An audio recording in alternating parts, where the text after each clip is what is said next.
يا أيها الذين آمنوا توبوا إلى الله توبة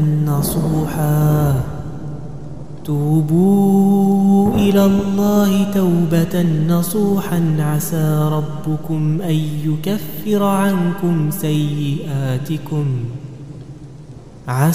ربكم أن يكفر عنكم سيئاتكم ويدخلكم جنات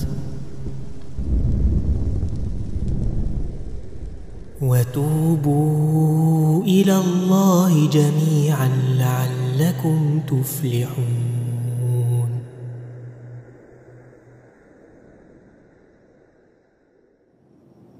Nos théologiens s'accordent à dire que se repentir des péchés est une obligation.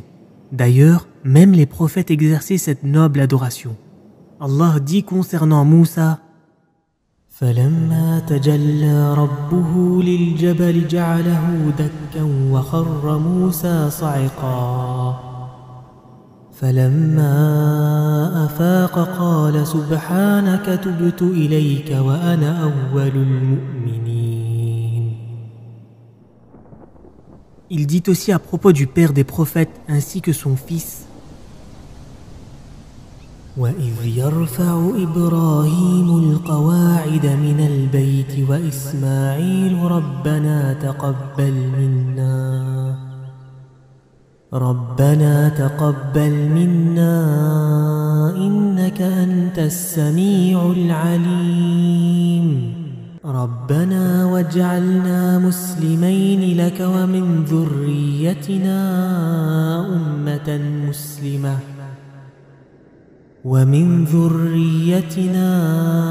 أمة مسلمة لك وأرنا مناسكنا وتب علينا إنك أنت التواب الرحيم. Méditez ces versets. Malgré le fait qu'il était en train d'édifier la Kaaba, ils ont supplié à Allah d'accepter leur repentance.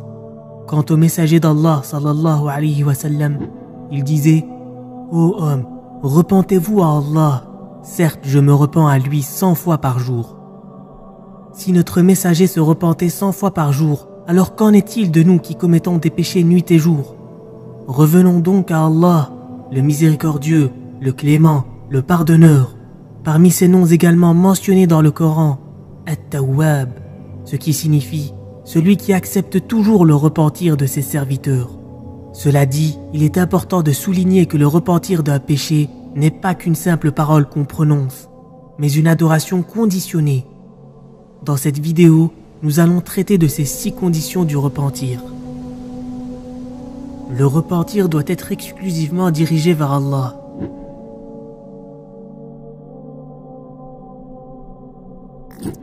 Donc, le pécheur, par le biais de cette noble adoration, recherche la satisfaction d'Allah, espère son pardon afin d'obtenir sa récompense et d'éviter son châtiment. Par contre, s'il vise un intérêt mondain, alors le repentir ne sera pas accepté. Il est inconcevable, inimaginable de penser qu'une personne se repent sincèrement d'un péché tout en le commettant. Ce sont 2 actes opposés, contradictoires. Ainsi, c'est à juste titre que nos savants ont établi comme condition élémentaire de l'acceptation du repentir l'arrêt de la désobéissance à Allah.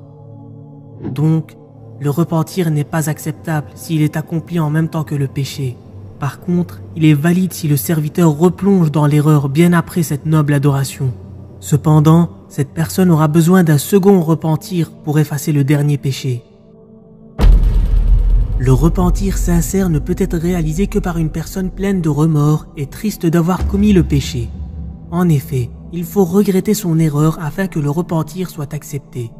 D'ailleurs, le messager d'Allah sallallahu alayhi wa sallam a dit à ce propos: le regret, c'est le repentir. Nous pouvons en déduire de cette citation prophétique que le regret est la colonne vertébrale du repentir, la condition la plus importante de cette noble adoration. Pourquoi ? Car le regret est une initiative relative au cœur, et si le cœur est sain et pur, alors tous les autres membres suivront, et le pécheur cessera de transgresser la loi d'Allah. Le pécheur doit être déterminé à ne plus replonger dans cette désobéissance. Il doit s'engager à ne plus commettre cette faute parce qu'il est illogique et insensé de penser que le repentir est sincère, alors que le fautif a l'intention de réitérer le péché.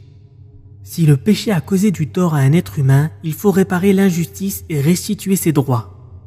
Le messager d'Allah sallallahu alayhi wa sallam a dit « Celui qui a commis une injustice à l'égard de son frère, a nui à son honneur, s'en est pris à ses biens, qu'il s'en acquitte auprès de lui aujourd'hui avant qu'il ne se retrouve dans l'autre monde où il n'y a ni dinar ni dirham pour se racheter.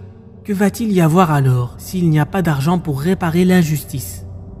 Le messager d'Allah poursuivit en disant « S'il, c'est-à-dire l'oppresseur, l'injuste, possède des bonnes actions, alors on retranchera l'équivalent de son oppression pour le donner à la victime. Par contre, s'il n'a pas capitalisé sur de bonnes actions, on lui affectera les mauvaises actions de sa victime. Donc, il ne suffit pas de prétendre qu'on s'est repenti. Il faut s'excuser auprès de la personne et réparer le mal qu'on lui a causé. Le repentir ne doit pas être tardif, c'est-à-dire au moment où le pécheur agonise et que son âme est en train de sortir de son corps. Allah dit à ce sujet «